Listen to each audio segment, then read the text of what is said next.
Zahvaljujem se gospodinu Fioliću i istodobno molim predsjednicu područnog odbora HDZ-a Brezovica, gospođu Božicu Šolić, da nam se obrati prilikom govora.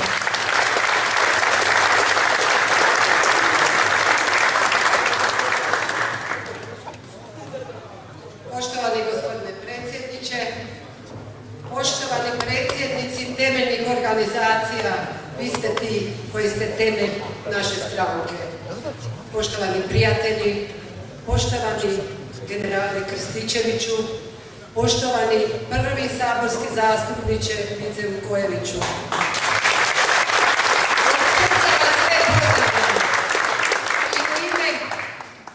U ime područne organizacije Brezovica čestitam vam 23. obljetnicu Hrvatske demokratske zajednice.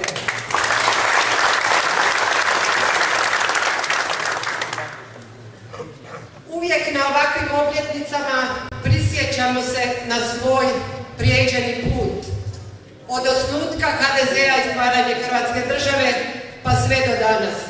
Ja ću pokušati u par rečenica vas sve, dragi prijatelji, podsjetiti na to. HDZ na čelu sa pokojnim predsjednikom dr. Franjom Tuđmanom i hrvatskim braniteljima i cjelokupnim hrvatskim narodom donijeli su ključne odluke za koje su temelj Hrvatske države.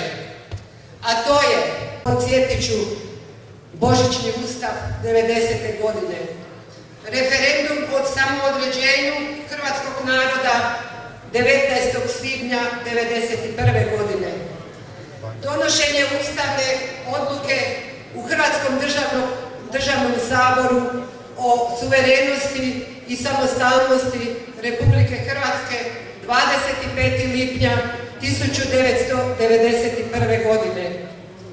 Isto tako, donošenje odluke o raskidu svih državnopravnih sveza Republike Hrvatske sa bivšom SFRJ.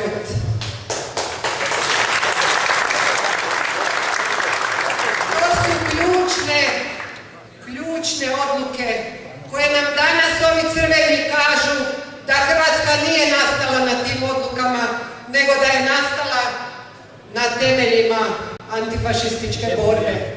Neće im to proći. Zato ćemo ovo uvijek ponavljati. To je naša istina i na taj način je Hrvatska nastala.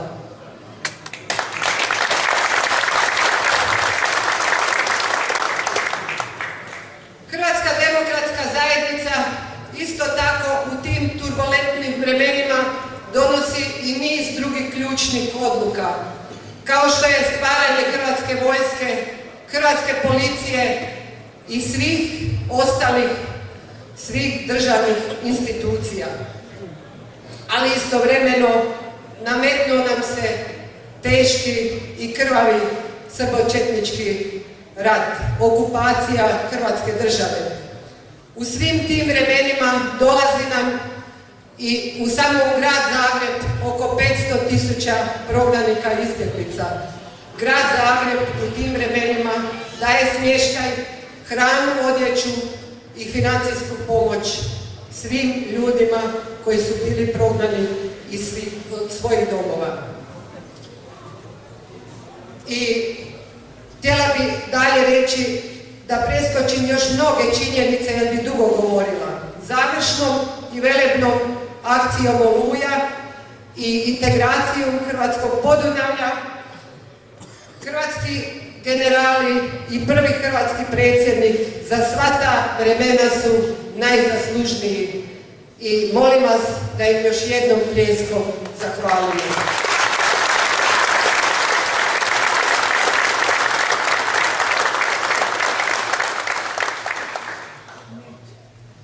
Poslije tih ratnih krvavih dana Hrvatska demokratska zajednica i pokojni predsjednik donose odluke, obnovu Hrvatske porušene i spaljene, a to je bilo ne malo nego 1/3 Hrvatske. Poslije toga svi prognanici i svi izbjegli vraćaju se u svoje domove. hrvatska vlada pod vodstvom HDZ-a i doktora Tuđmana dalje izgrađuje našu Hrvatsku. Poštovani prijatelji, o tome vremenu koje sam sada u kratkim rečenicama rekla ne možete ni čuti ni vidjeti na ovoj takozvanoj javnoj televiziji. Zašto? Pa upravo zbog toga što ovi danas koji vladaju i vode našu zemlju ne žele da je to istina. Možete čuti i vidjeti svaki dan borbe i slijed NOB-a. I možete vidjeti svaki drugi dan na hrvatskoj televiziji Josipa Broza Tita. Za nas, za hrvatski narod, to je bio najveći balkanski zločinac.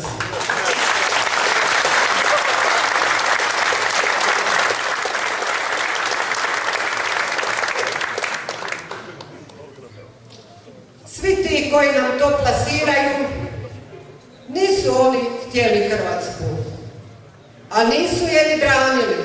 Sakrili su se u mišje rupe.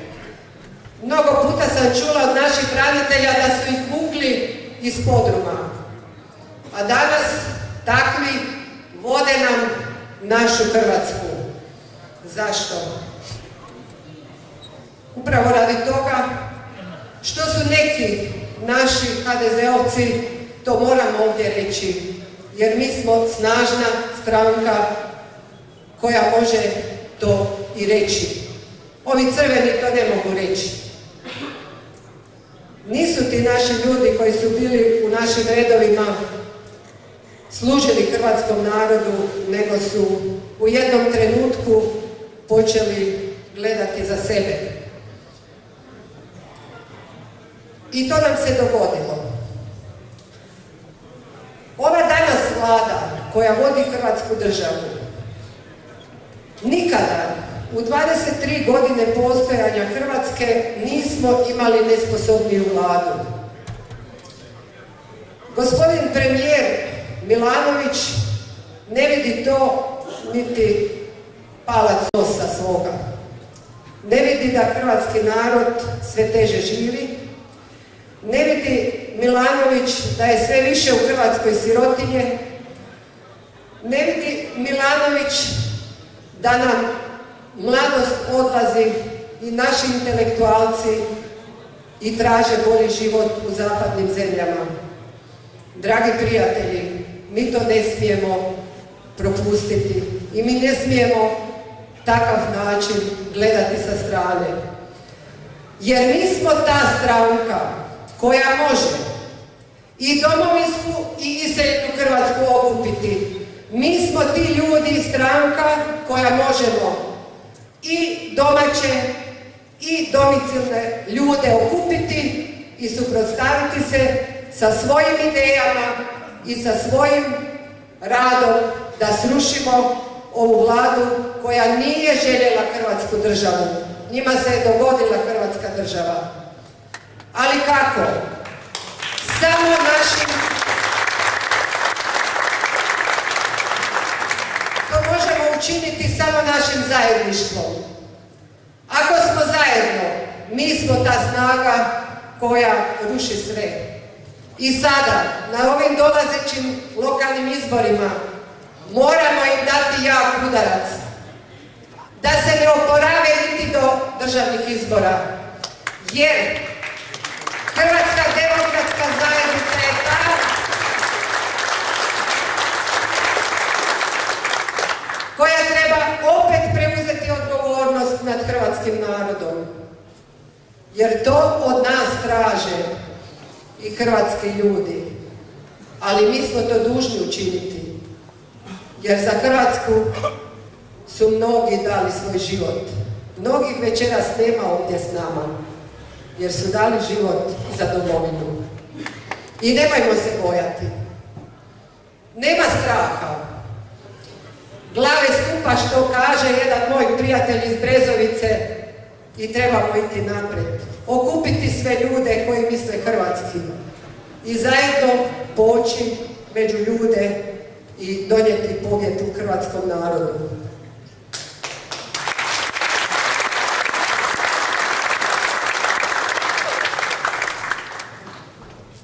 Vjerujem u Hrvatsku demokratsku zajednicu, vjerujem u predsjednika Hrvatske demokratske zajednice Tomislava Karamarka, vjerujem u predsjednika gradske organizacije gospodina Andriju Mikulića, ali vjerujem u sve vas da ćemo to učiniti vrlo brzo. I zato, dragi prijatelji, hvala vam što ste me saslušali i živjela nam Hrvatska demokratska zajednica.